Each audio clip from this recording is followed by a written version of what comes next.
저는 지난 주말에 영성 수련을 다녀와서 이제 집에 돌아와 편안한 마음으로 휴식을 취할 수 있다는 생각에 마음이 설레일 정도로 그런 기대하는 마음이 있었던 것 같습니다.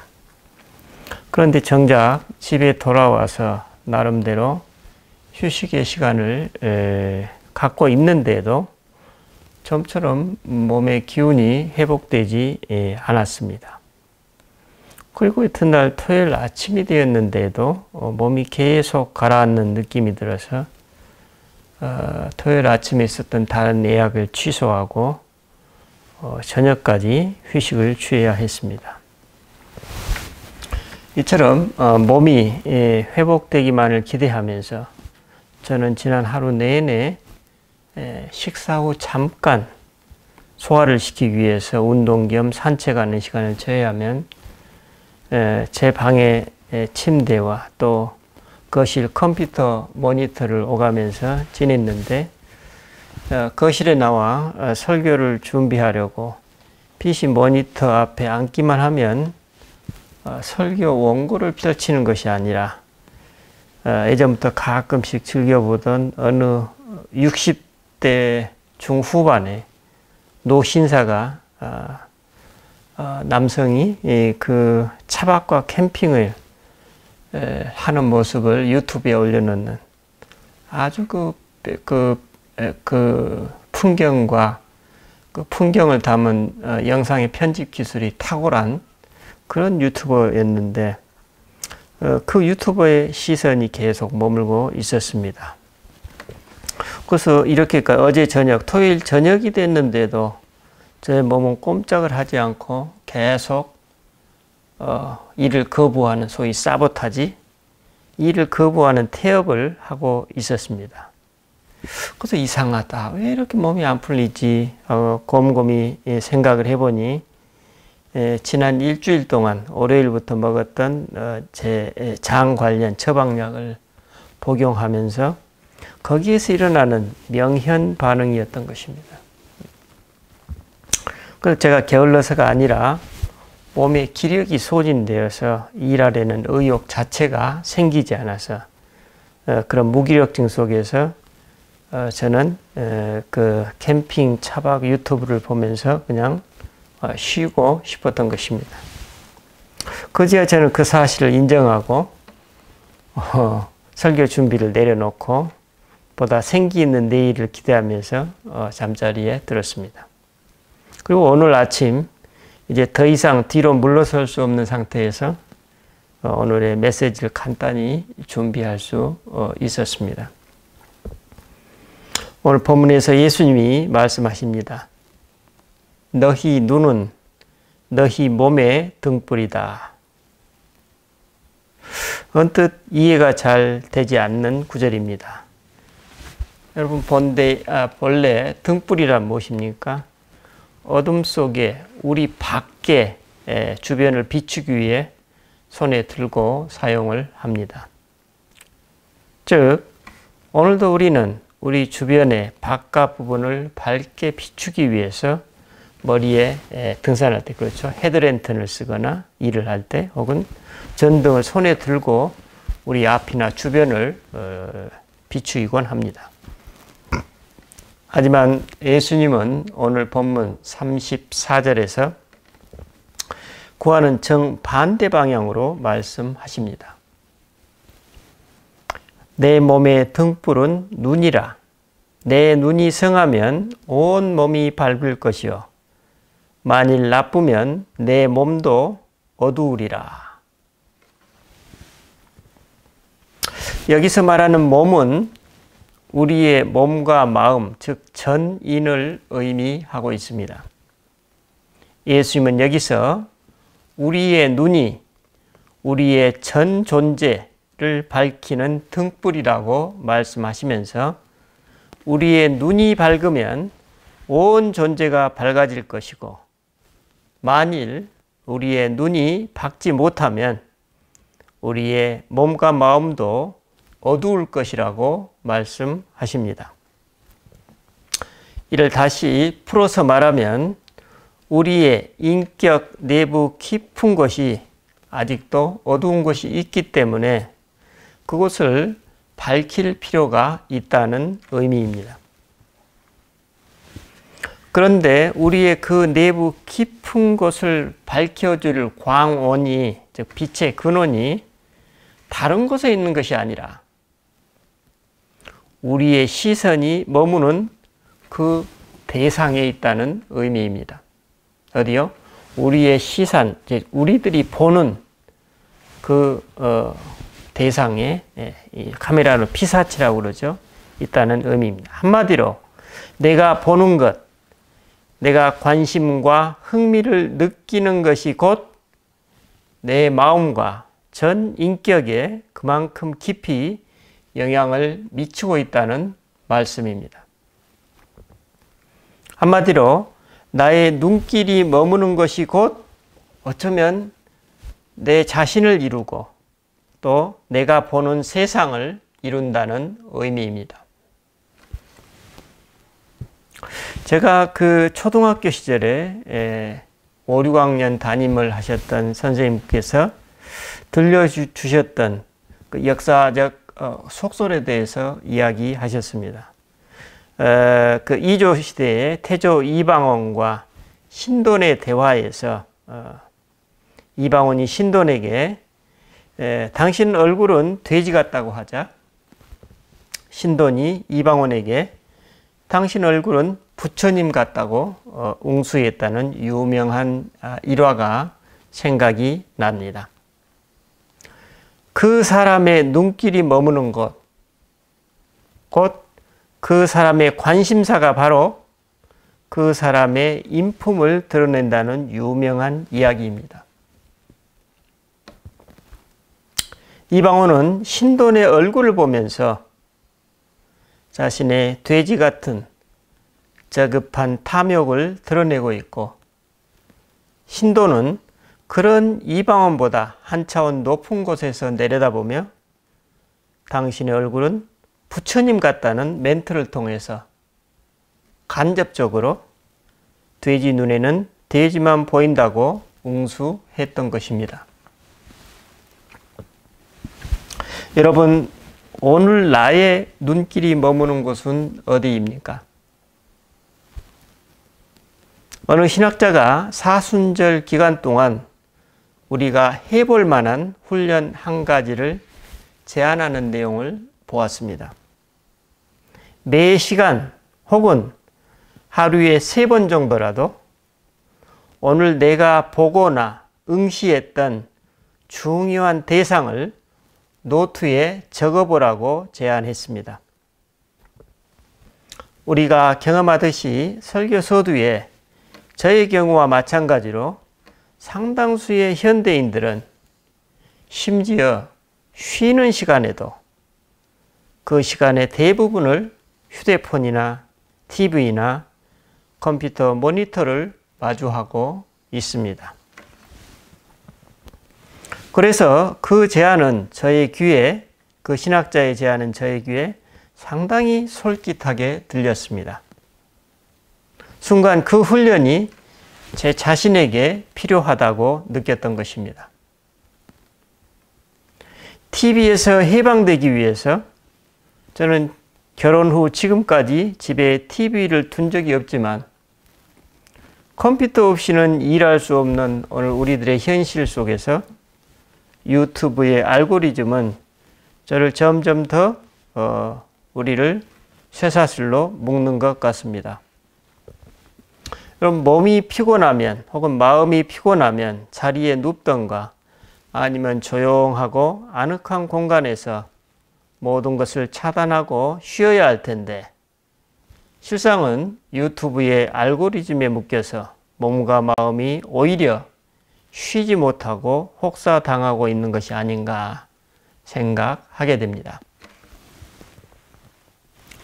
여러분, 오늘 내 손의 휴대폰과 내 눈앞의 모니터에서 어떤 내용의 컨텐츠들이 나의 눈길을 사로잡고 있습니까? 지난 며칠 동안 나의 시선이 머물렀던 대상을 떠올려 보십시다. 그 대상이 나의 인격에 어떤 영향을 미치고 있습니까?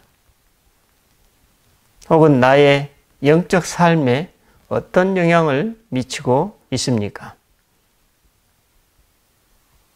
나의 눈이 진정 아름다운 장면, 아름다운 대상에 머물며 그것을 즐기고 있습니까?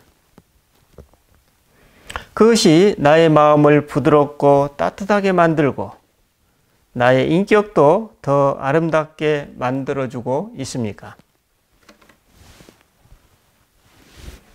또 다른 한편으로는 오늘 나는 이 땅에서 다반사로 일어나고 있는 불의에 시선을 두고서 그 문제를 염려하고 있습니까?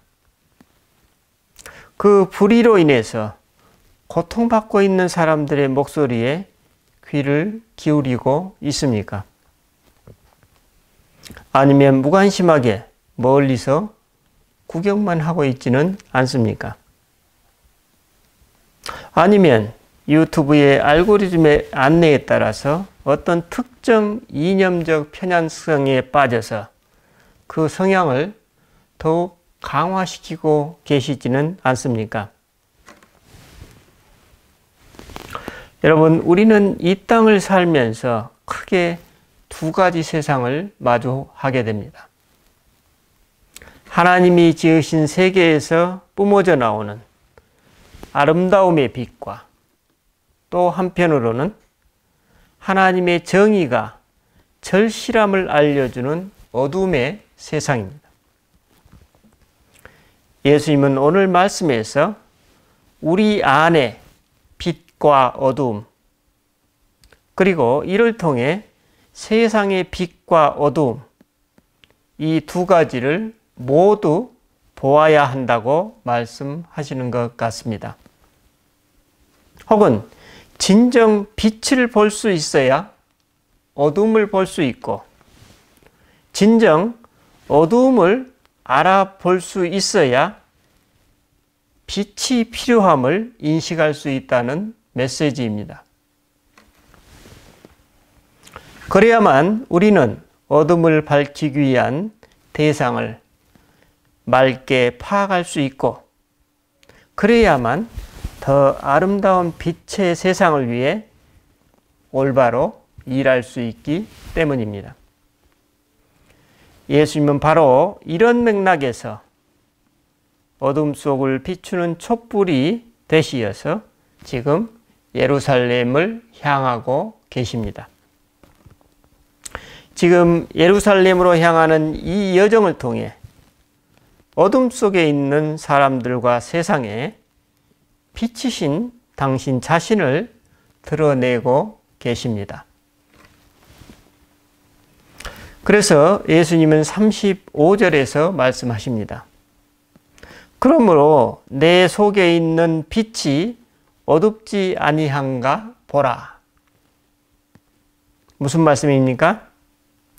그 예루살렘으로 여정을 우리가 바라보면서 진정한 빛으로 오신 당신을 보고 우리 자신의 가장 깊은 곳을 비추어 보라는 메시지입니다. 하지만 그 참된 빛이 나의 눈을 통과하여 나의 가장 내밀한 부분까지 이루도록 내 자신을 개방하지 않는다면 우리의 전 인격이 밝아지고 온전해질 수 없다는 것입니다. 예수님은 이러한 어둠의 실제 리얼리티가 곧 하나님의 심판이라고 넌지시 암시하고 계십니다. 얼마 전에 어느 분이 저에게 목사님, 지옥이 있습니까? 지옥을 어떻게 생각하십니까? 라는 질문을 하셨습니다. 제가 그랬습니다. 지옥을 보지 못하는 사람들이 지옥을 경험하게 된다. 지옥을 보는 사람은 지옥이 보이지 오히려 역설적으로 지옥이 관심사가 아닙니다. 여러분, 우리는 지금 사순절 기간을 지내고 있습니다. 이 사순절은 늘 우리를 십자가 아래로 이끕니다. 우리 신앙인들은 지난 2000여 년 동안 예수님의 십자가를 바라보는 것, 그 응시 자체에서 우리 안에 가장 내밀한 부분까지 비추이는 그리스도의 아름다움, 그분의 빛을 통해서 역설적으로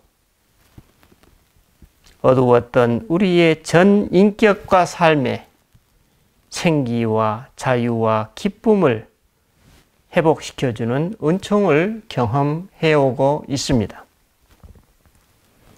빛이 들어오면 어두움은 흩어진다는 진리가 우리 안에서 실제로 성취되는 복을 말합니다. 어느 신학자가 말합니다. 예수의 십자가는 우리가 상상할 수 있는 가장 아름다운 광경이자 동시에 정의를 향한 가장 간절한 항변이었다.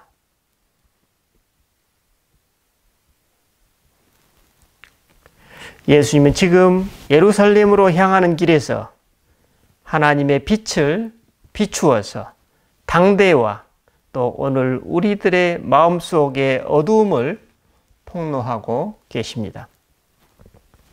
바로 이런 맥락에서 예수님은 표적을 구하는 이스라엘 사람들에게 내가 요나의 표적밖에는 보여줄 것이 없다고 본문 바로 직전에서 말씀하고 계십니다.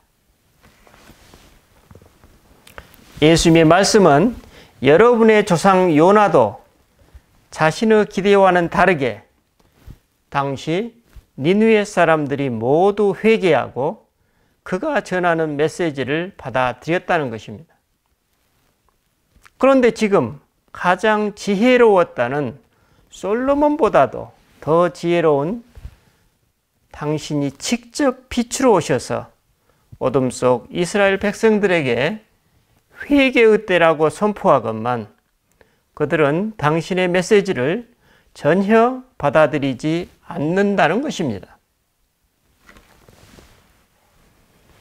그래서 예수님은 그런 예루살렘을 두고 눈물을 흘리십니다. 그들이 평화의 길을 거절하고 자신의 길과 운명을 결정했기 때문입니다. 예루살렘은 자기들 한복판에서 환하게 밝히고 있는 빛을 보지 못하고 있기 때문입니다.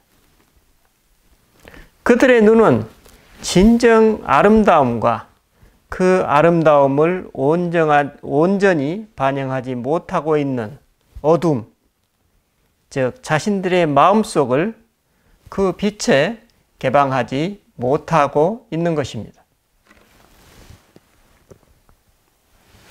그들의 외적인 경건과 내적인 경건이 온전히 통합되지 못한 것입니다.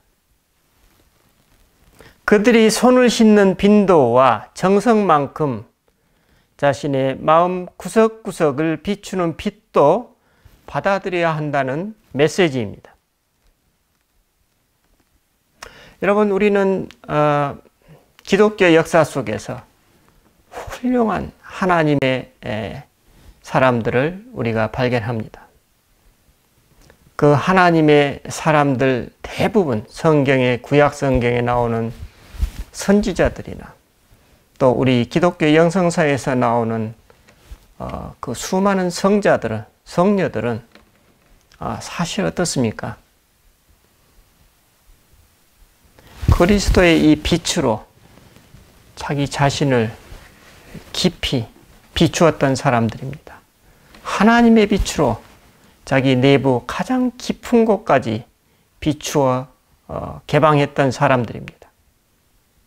그래서 그분들은 그 하나님의 빛을 개방한 그만큼 우리 그 이웃 동료 인간들과 그들이 몸담고 있는 세상을 밝고 건강하게 하기 위해서 하나님의 아름다움을 찬양하고 또 세상의 부조리와 불의에 대해서 자기 온 존재와 삶을 투신하여 개선하고자 애썼던 사람들이었던 것입니다. 그래서 그들이 보는 눈이 어떠했느냐? 모든 것을 하나님의 눈으로 이제 볼 수 있게 되었고, 모든 것 안에서 하나님을 발견하는 그런 복된 삶을 누렸던 것입니다. 기독교 영성에서는 이렇게 살아가는 사람들을 관상가들이다, 신비가들이다, 이렇게 말하고 있습니다. 여러분, 그래서 오늘 예수님이 본문 36절에서 말씀하십니다. 뭐라고 말씀하십니까? 내 온몸이 밝아 조금도 어두운 데가 없으면 등불의 빛이 너를 비출 때와 같이 온전히 밝으리라. 참으로 진리의 말씀입니다. 여러분, 이 사순절 기간에 우리 한번 살펴보십시다. 나의 눈길이 가장 자주, 가장 오래 머무는 곳은 어디입니까? 그 학자의 제안대로 나의 일상에서 나의 눈길이 가장 자주, 가장 오래 머무는 곳은 어디인지 살펴보면서 우리가 조금 더 십자가의 길을 걸으신 그리스도의 빛에 내 자신을 더 개방함으로 우리가 주님께서 보여주시기 원하는 것, 들려주시기 원하는 것, 그것을 통해서 우리 자신의 하나님께 대한 협력과 반응을 기대하시는 그 주님을 깊이 경험하는 한 주간이 되었으면 좋겠습니다. 기도하십시다. 주님, 오늘 우리는 내가 보는 것, 듣는 것, 감각하는 것, 그래서 내가 얼마나 그 대상에 자주 또 오랫동안 머무는지, 그것에 따라서 내 자신이 형성되고 내가 세상을 보는 눈으로 형성된다는 사실을 다시금 일깨워 묻습니다. 주님, 이제 우리가 오늘 말씀처럼 우리 온 존재 가장 깊은 곳까지 내 자신을 주님께 개방하여서 그리스도의 빛이 우리의 온 존재를 환하게 비추고 거기에서 오는 기쁨과 자유와 평화를 또 이제 우리의 눈으로 이 세상을 볼 때 드러내게 하시고 우리의 몸과 마음으로 이 세상에 그것을 드러내는 그런 은총이 우리 모두에게 임하기 원합니다. 주님, 그런 복을 이 한 주간 동안 누릴 수 있도록 복을 주시옵소서. 감사드리고 우리 주 예수 그리스도 이름으로 기도드립니다. 아멘.